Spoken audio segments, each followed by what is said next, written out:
사람이 세상에 태어나서 가장 먼저 갖는 관계가 바로 부모와의 관계입니다. 이 부모와의 관계가 바로 되지 않으면 다른 모든 관계가 바로 되지 못합니다. 오늘날 수많은 범죄자들의 가정적 배경을 보면 한결같이 부모와의 관계에 문제가 있습니다. 부모를 존경하고 즐겨 순종하는 바른 관계를 맺지 못하면 다른 사람과의 관계도 제대로 맺을 수가 없는 것입니다. 인간의 모든 관계는 부모와의 관계에서 시작되는 것입니다. 하나님께서 모세를 통해 주신 십계명을 보면 제1계명부터 제4계명까지 하나님께 대한 것으로 대신 계명이고 제5계명부터 제10계명까지 사람에 대한 것으로 대인 계명인데 첫 번째 대인 계명이 무엇입니까? 제5계명 내 부모를 공경하라 입니다. 부모 공경은 모든 대인 계명을 지키는 데 있어서 가장 중요한 근원이 되기 때문입니다. 오늘 본문을 보면 너를 낳은 아비에게 청종하고 내 늙은 어미를 경히 여기지 말지니라 하고 했습니다. 우리 함께 본문 잠언 23장 22절을 한 목소리로 다 같이 읽겠습니다. 시작. 너를 낳은 아비에게 청종하고 내 늙은 어미를 경히 여기지 말지니라. 여기 보면 부모는 너를 낳은 생명의 근원이기 때문에 부모님을 존경하고 순종해야 한다고 말씀합니다. 청종이란 말이 존경하고 순종하라는 뜻입니다. 또한 내 늙은 어미를 경히 여기지 말라고 했습니다. 여기서 경히는 히브리어로 부지인데 멸시하다, 모욕하다라는 뜻이 있습니다. 당시의 고대 근동 지방에서 가장인 아버지의 권위는 높고 여자의 인권은 하찮게 여겨졌기 때문에 늙은 어머니를 멸시하는 일들이 많았던 것입니다. 그러나 어머니는 결코 경히 여김을 받아야 할 분이 아닌 것입니다. 종교개혁자 마틴 루터는 부모를 하나님의 대리자라고 말하며 이렇게 말했습니다. 하나님이 우리에게 살아계신 부모를 주셔서 존경하고 따르게 하셨으니 얼마나 기쁜 일인가. 우리가 부모를 존경하고 따르는 것을 하나님과 모든 천사들은 더없이 기뻐하고 모든 악마들은 혼비백산한다 라고 말했습니다. 사랑하는 성도 여러분, 육신의 부모를 왜 하나님의 대리자라고 불렀을까요? 그것은 부모를 통해 하나님의 사랑을 배우기 때문입니다. 성경에 보면 다윗의 인생 가운데 가장 아픈, 가슴 아픈 사건이 있었습니다. 아들 압살롬이 쿠데타를 일으켜서 아버지를 죽이고 왕이 되려고 했습니다. 압살롬은 천륜을 저버린 악한 아들이었습니다. 그러나 다윗은 그 아들을 끝까지 사랑으로 대합니다. 그는 부하들에게 나를 위하여 젊은 압살롬을 너그러이 대우하라 라고 명령합니다. 아들은 아버지를 죽이고 왕권을 찬탈하려 했지만 아버지는 여전히 그 아들의 안위를 걱정하며 끝까지 사랑한 것입니다. 그것이 바로 부모의 사랑이요 우리를 향하신 하나님 아버지의 마음인 것입니다. 그렇습니다. 부모는 하나님의 사랑을 알게 하는 대리자입니다. 부모님은 자녀를 믿어주고 끝까지 지지해 줍니다.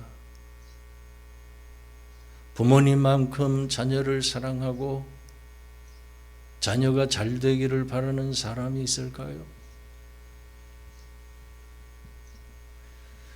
자녀를 낳아서 젖을 먹이고 언제나 따뜻한 손길로 돌보아 주신 어머니, 자녀를 위해 세상에서 온갖 어려운 일들을 감당하며 든든한 울타리가 되어주신 아버지, 자녀가 아무리 큰 잘못을 해도 괜찮다며 값없이 용서해 주신 분이 누구입니까? 자녀의 연약함을 알고 눈물을 흘리며 하나님께 기도해 주시는 분이 누구입니까? 우린 부모님을 통해서 하나님의 사랑을 알게 되는 것입니다. 이 세상에 하나님 아버지의 마음과 하나님의 사랑을 알 수 있도록 보내심을 받은 분들이 바로 우리의 부모님인 것입니다. 그러므로 하나님께서는 성령의 감동하심으로 모든 자녀들에게 명령하고 있습니다. 너를 낳은 아비에게 청종하고 내 늙은 어미를 경히 여기지 말지니라. 할렐루야. 그런데 부모를 공경하지 않는 자녀들이 있습니다. 부모에게 불순종하며 경히 여기는 자녀들이 있는데 과연 그 이유가 무엇인 줄 아십니까? 어린 시절 부모에게 상처를 받았거나 부모의 허물을 보았기 때문입니다. 자녀들이 부모에게 받은 상처나 부모의 허물을 용서하지 못해서 아예 부모와의 관계를 끊고 살아가는 자녀들이 많은 것을 보고 놀랄 때가 있었습니다. 과연 그런 자녀들이 부모를 공경할 수 있을까요? 사실 마틴 루터도 아버지와의 관계가 좋지 못했습니다. 루터의 아버지 한스 루터는 교육열이 대단했습니다. 그는 루터가 5살 때 라틴어 학교에 입학을 시켰고 학창시절 내내 매질을 했습니다. 루터는 아버지의 소원대로 독일 최고의 에르푸르트 대학 법학과에 입학하게 되었습니다. 그런데 루터가 이 2달 만에 학교를 그만두고 수도사가 되겠다고 하자 아버지는 즉시 의절을 선언했습니다. 루터는 어린 시절부터 아버지에 대한 상처가 많았음에도 불구하고 이렇게 목회서 신을 작성하여 각 가정에 보냈습니다. 사랑하는 여러분, 여러분들에게 허락하신 부모님을 사랑하고 공경하십시오. 부모님이 모두 훌륭하고 완전해서가 아닙니다. 부모님은 이 세상에 보내진 하나님의 대리자들이기 때문입니다. 그렇습니다. 부모도 연약한 사람입니다. 부모님도 허물이 많은 인간입니다. 우리가 그런 부모님의 연약함이나 허물을 보면 부모님을 공경하는 것이 어려워집니다. 그러나 그럼에도 불구하고 우린 내 부모를 공경하라고 말씀하신 계명대로 순종해야 하는 것입니다. 창세기에 보면 노아가 포도주를 마시고 취해서 옷을 벗은 채 잠이 드는 추태를 보였습니다. 그 광경을 목격한 함이 형제들에게 가서 아버지를 조롱합니다. 그러자 두 아들 셈과 야벳은 아버지의 옷을 가져다가 뒷걸음질 쳐서 들어가 하체를 가려드렸습니다.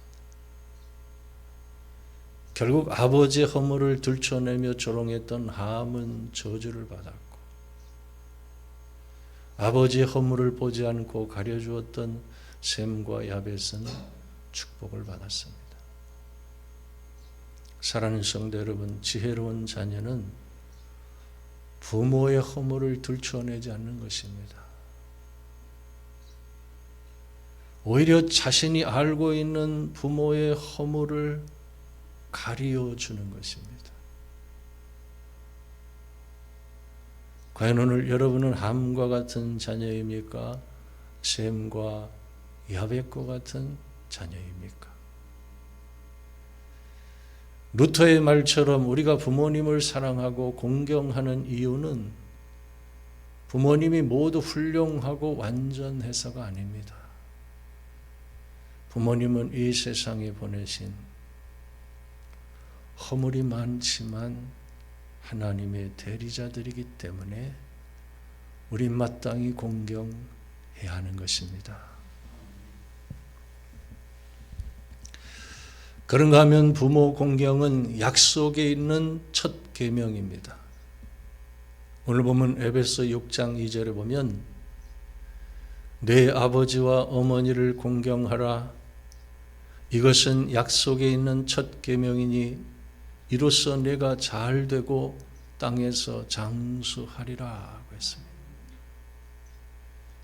과연 성경에서 약속이 있는 첫 계명대로 부모님을 잘 공경하여 복을 받은 사람이 있다면 누구를 꼽을 수 있을까요? 창세기 22장에 보면 하나님께서 아브라함에게 찾아오셔서 아브라함아, 내 아들 내 사랑하는 독자 이삭을 데리고 모리아 땅으로 가서 그를 번제로 드리라고 명령했습니다. 성경학자들은 그때 아브라함의 나이를 116세, 이삭의 나이를 16세로 보고 있습니다. 그러므로 아버지 아브라함이 번제로 바치기 위해 칼을 들어 죽이려 할 때 얼마든지 청년 이삭이 거부할 수 있었어요. 그러나 이삭은 죽는 데까지 아버지에게 순종합니다. 그만큼 이삭은 아버지를 공경하는 마음을 가진 아들이었던 것입니다. 이처럼 아버지를 공경하며 죽는 데까지 순종했던 이삭에게 하나님께서 어떤 복을 주셨습니까?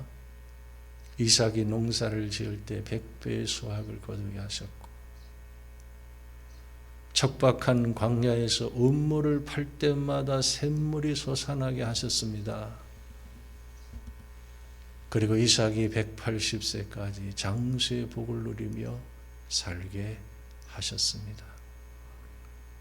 이처럼 이삭은 부모 공경에 약속에 있는 첫 계명대로 범사가 잘 되고 땅에서 장수하는 복을 받았던 사람입니다.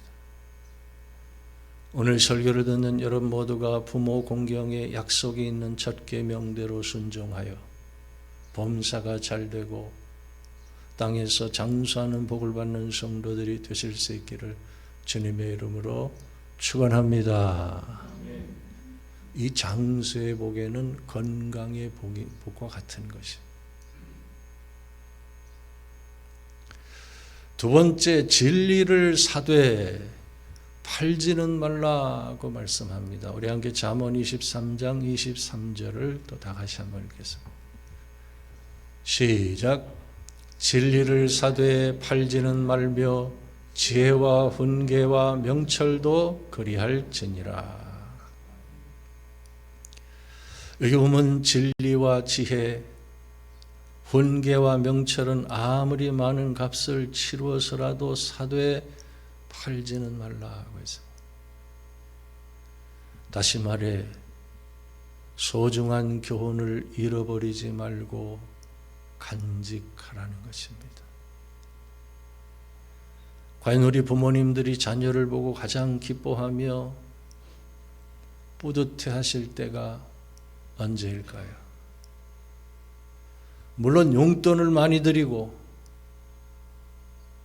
함께 즐거워하는 시간을 가지며 필요한 선물을 사드리는 것도 부모님들은 기뻐합니다. 그러나 그런 육신적이고 물질적인 것들보다는 사랑하는 자녀가 진리의 말씀을 붙잡고 하나님께서 주신 소중한 교훈대로 살아가는 것을 볼 때 가장 크게 기뻐하는 것입니다. 저는 그동안 전도사, 강도사, 목사, 시찰장, 노회장으로 여러 사람들을 만나면서 부모님들이 한숨을 쉬며 하소연하는 말들을 종종 들을 때가 있었습니다. 목사님, 우리 애들은 믿음이 없어요. 맨날 겉돌기만 해요. 세상적인 것만 좋아해요.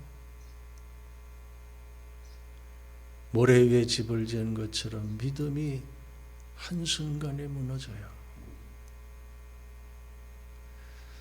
부모가 자녀에게 가장 크게 바라는 것은 하나님께 주신 소중한 교훈을 마음속에 간직하며 신앙생활을 잘 하는 데 있다는 것을 느낄 때가 참 많았어요. 그렇습니다. 오늘 본문 말씀대로 우린 진리와 지혜, 훈계와 명철을 사되 팔지는 말아야 하는 것입니다. 어떤 상황에서도 진리의 말씀을 잃어버리지 말아야 하는 것입니다.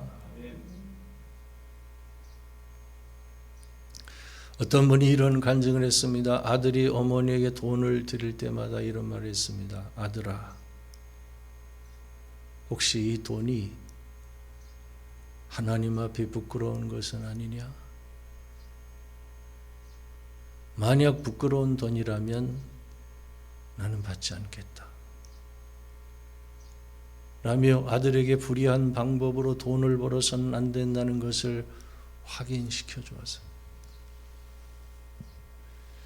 성도에겐 돈이 먼저가 아니라 진리로 인해서 기뻐하는 삶이 먼저인 것입니다. 진리로 인해서 기뻐하는 삶이 먼저인 것입니다. 세 번째, 내 부모를 즐겁게 하며 너를 낳은 어미를 기쁘게 하라고 말씀합니다. 잠언 23장 25절에 보면 내 부모를 즐겁게 하며 너를 낳은 어미를 기쁘게 하라. 여기 보면 초점이 어디에 있습니까? 초점이 나에게 있지 않습니다.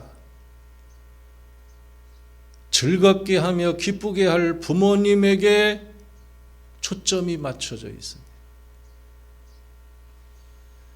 나의 관점에서 어떻게 하면 부모님을 기쁘시게 해드릴까가 아니라 부모님의 관점에서 어떻게 하면 즐겁게 기쁘게 해드릴까를 먼저 생각하라는 것이에요. 간혹 보면 나는 할 일을 다 했어. 부모님께 용돈 드리지, 가끔 먹을 것 사드리지, 때로는 선물도 드리고 있잖아. 그러고는 나는 책임을 다 했어 라고 생각하지 말라는 것이. 부모님은 우리의 말과 행동 속에 진심이 담겨 있는지를 보고 싶어 하십니다. 정말 감사한 마음으로 효도하는지, 작은 선물 하나에도 따뜻한 사랑의 마음이 담겨 있는지를 보고 싶어 하시는 것이에요. 그렇다면 구체적으로 어떻게 부모님을 즐겁게 기쁘게 해드릴 수 있을까요? 첫째는 말로 감사를 표현하는 것입니다. 엄마, 감사해요. 아빠, 고맙습니다. 나를 이렇게 해주셔서 구체적으로 이유를 들어서 감사하는 것이. 감사로 표현하는 말 한마디면 부모님의 마음은 다 녹아지는 거예요.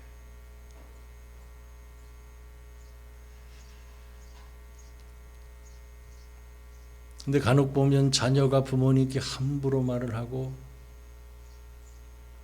심지어 야단까지 치는 것을 보고 놀랄 때가 있어요. 과연 왜 이런 일들이 생기는 것일까요? 그것은 부모님을 가깝게 느끼기 때문입니다. 하나 아무리 가까워도 말은 상처가 되는 것이에요. 우린 누구에게도 말로 상처를 주지 않고 기쁨과 위로를 주는 성도가 되어야 합니다. 말로 감사를 표현하는 것이 우선이고 거기에 진심이 더해지면 금상첨화인 것이에요. 두 번째는 부모님과 함께하는 시간을 갖는 것입니다. 결혼한 자녀가 얼굴 한번 비치면 부모님은 그것만으로도 기뻐하며 좋아하십니다. 뿐만 아니라 부모님과 함께하며 맛있는 음식을 사드리고 콧바람까지 쏘이면 더 좋아하십니다. 70세가 된 홀어머니를 둔 아들이 결혼생활 21년 만에 부부 사이의 사랑과 친밀함이 식지 않을 수 있는 아주 효과적인 방법을 하나 발견했습니다. 그것은 바로 아내가 아닌 다른 여인과 데이트를 즐기는 것이었어요. 어느 날 아내가 말하기를 당신이 그 여인을 사랑하고 있다는 것을 누구보다 당신 자신이 더 잘 알잖아요. 허니 당신이 정말로 사랑하는 여인과 더 많은 시간을 보내도록 하세요. 과연 그 여인이 누구일까요? 그 여인은 바로 어머니였습니다. 실제로 아내의 권유로 자주 어머니와 데이트를 하고 난 뒤부터 남편은 아내가 더 사랑스러워졌고 어머니 역시 며느리를 더 사랑하게 되었습니다. 여러분, 이 세상에서 부모가 가장 사랑하는 사람이 누구입니까? 그것은 바로 자녀인 아들과 딸입니다. 가장 사랑하는 부모와 자녀 간에 더 많은 시간 함께 사랑하며 살라는 것입니다. 세 번째는 연로하신 부모님을 위해 쉬지 않고 기도하는 것입니다. 자녀는 부모의 기도를 먹고 성장합니다. 부모는 끊임없이 사랑하는 자녀를 위해서 기도합니다. 그 기도의 방향이 일방통행이 아니라 쌍방통행이 되도록 자녀들이 연로하신 부모님을 위해 기도해야 하는 것입니다. 사람은 나이가 들면 들수록 외로움과 소외감을 느낍니다. 점점 더 많은 부분 도움의 손길이 필요합니다. 그런 부모님을 위해 끊임없이 기도할 때 부모와 자녀가 성령 안에서 하나가 되는 것입니다. 그런 기도가 있는 가정에 하나님의 놀라운 은혜와 축복이 임하게 되는데 세상에는 이보다 더 아름다운 광경이 없는 것입니다.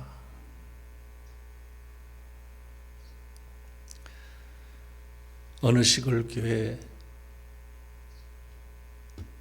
늘 새벽 기도를 빠지지 않는 청년이 있었습니다. 사람들은 그 청년이 무엇을 그렇게 간절히 기도하는지 궁금해졌어요. 하루는 목사님이 조용히 물었습니다. 무슨 기도를 그렇게 오래 하니? 청년은 잠시 망설이다 말했습니다. 술 때문에 평생 가족을 힘들게 하신 아버지를 위해 기도합니다. 어머니는 눈물로 사셨고 저는 어릴 때부터 아버지가 너무 미웠습니다. 그런데 하나님께서 미워하지 말고 아버지를 위해서 기도하라는 마음을 주셨습니다. 그 후로도 청년은 몇 년 동안 쉬지 않고 아버지를 위해서 기도했습니다.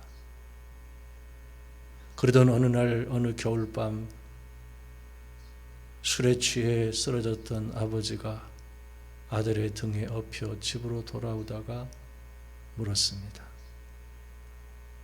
너는 왜 나 같은 사람을 포기하지 않니?